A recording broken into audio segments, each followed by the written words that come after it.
1-февралдагы күндүн маанилүү жаңылыктары менен тааныштырабыз. Саламатсызбы?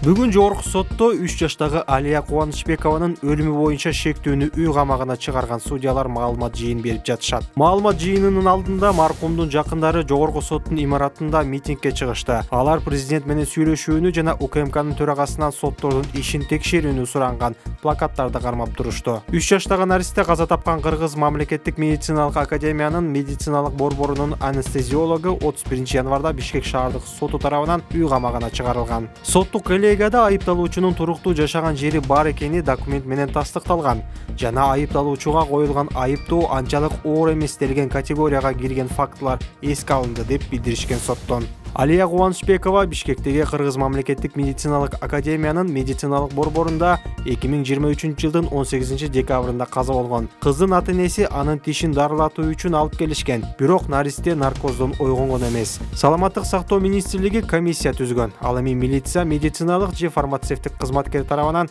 кесиптик милдеттерди талаптагыдай эмес аткаруу беренеси менен иш козгогон. 2023 жылы өлкөдө аялдарга карата зордук зомбулук боюнча 8340 кылмыш иши козголду. Бул былтыркыга караганда 3159 ишке көп. Бул тууралуу 31 январда башкы прокурор Курманкул Зулушев маалымат жыйынында билдирди.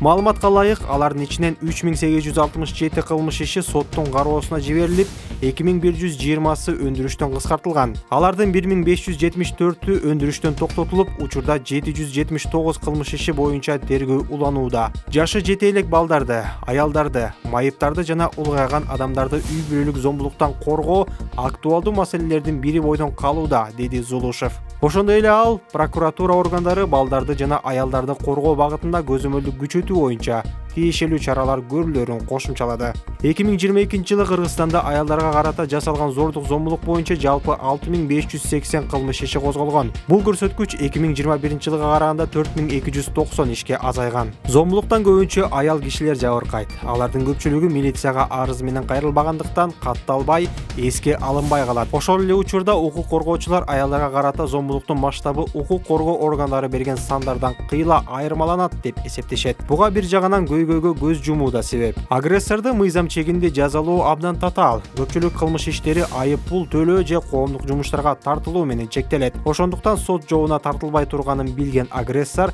аялды өлтүрүп да коюшу мүмкүн. Дайыма болуп турган үй бүлөлүк зомбулук аялдардын күйөөлөрү, жарандык некедеги чогуу жашаган адамдары же мурдагы өнөктөштөрү тарабынан өлтүрүлүшүнө алып келет. Адам өлтүрүүнүн бул түрү фемицид деп аталат.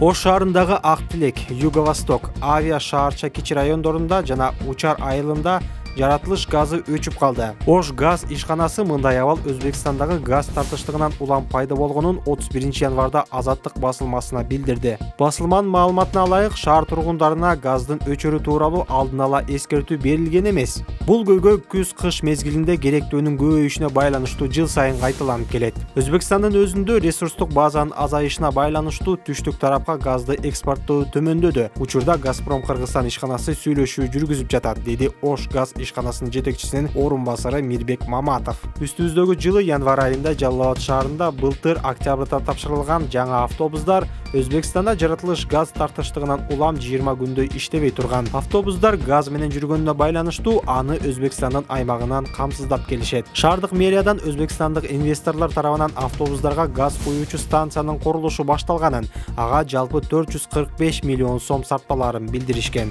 Кыш мезгилинде өлкөнүн түштүк аймагында жаратылыш газынын басымын төмөндөшү соңку 3 жылдан бери кайталанып келет.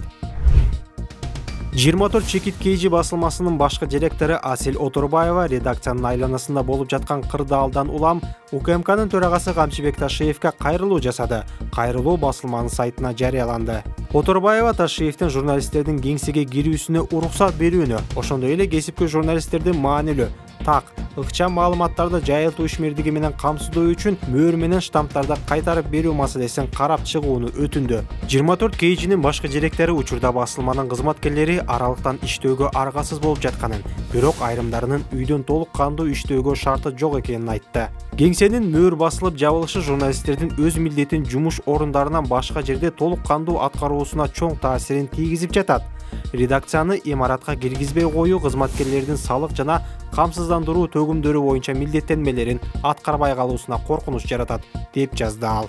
Ошондой эле Оторбаева тинтүү учурунда УКМК кызматкерлери тергөөгө керектүү буюмдардын баарын алып кетишкенин белгиледи. Ошондуктан ал имаратты бекитип, мөөрдү алып коюу менен журналисттердин кесипкөй ишмердүүлүгүнө тыюу салуунун зарылчылыгы жок деп эсептейт. Ал эми талаштуу макалага келсек, ал боюнча бир дагы жагымсыз натыйжа же коомдук резонанс жана материалдык чыгым болгон эмес, деди ал. Оторбаева 24 KGнин кесипкөй ишмердүүлүгүнө эч кандай чектөө жок экенин баса белгиледи.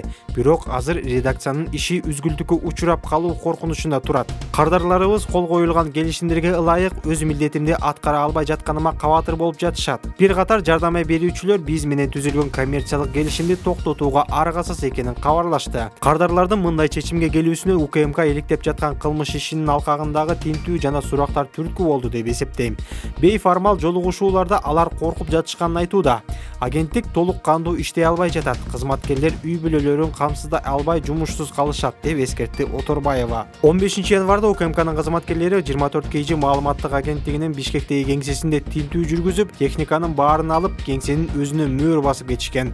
Ошондой эле агенттиктин жетекчилигин 24 KGнин башкы директору Асель Оторбаеваны, шеф редакторлор Антон Лымар жана Махинур Ниязованы атайын кызматтын сурагына алып кетишкен. Алар суракка чыгарылып баратканда Ниязова журналисттерге редакциянын кеңсесиндеги тинтүү Украинадагы согуш тууралуу жарыяланган материалдардын бири боюнча козголгон кылмыш иши менен байланыштуу экенин айткан.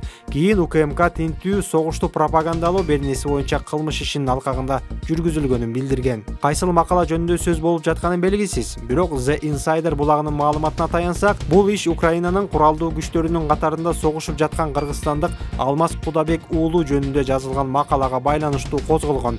Басылманын жетекчилиги бул иште күбө катары өтүп жатат.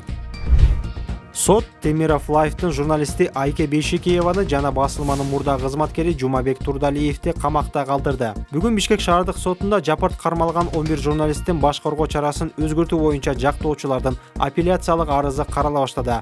Арыздар бүгүн, эртең жана 5 февралда каралат. Соттук коллегия биринчилерден болуп Темиров Лайфтын 22 жаштагы журналисти Айке Бейшекееванын арызын карап канааттандырган жок. Ал 13 мартка чейин ТИЗО 1де болот. Менде баары жакшы, сарсанаа болбоңуздар. Бизге жакшы эле мамиле кылып жатышат.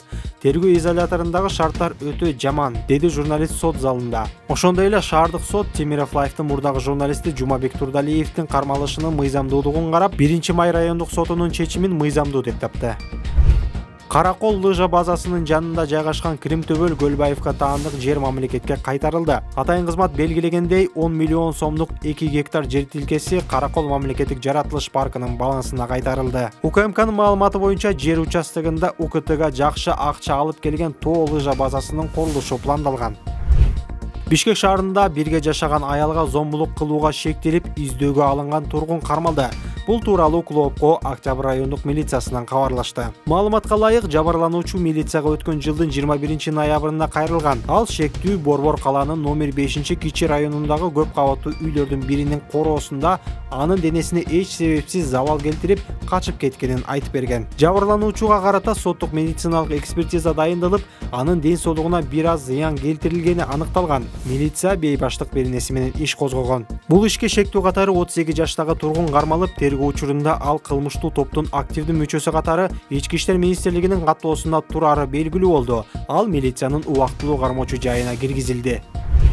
Бишкекте алгачкы жолу бөйрөк алмаштыруу боюнча операция жасалды. Эне жана баланы коргоо борборунун дарыгерлери 1 февралда 22 жаштагы бейтапка бөйрөк алмаштыруу боюнча операция жасашты. Саламаттык сактоо министрлигинен операция 4 саатка созулганын белгилешти. Азыркы тапта донордун да бейтаптын да абалы туруктуу деп бааланууда. 2024-жылы атайын программа менен гемодиализ алган 50 кишиге бөйрөк алмаштыруу боюнча акысыз операция жасоо пландалууда. Өткөн жылдын апрелиндеги маалыматка ылайык, өлкөдө бөйрөк оорусуна чалдыккан 2000ден ашык киши акысыз гемодиализ алат. Буга жылына мамлекет 2 миллиард сомдон ашык каражат бөлөт.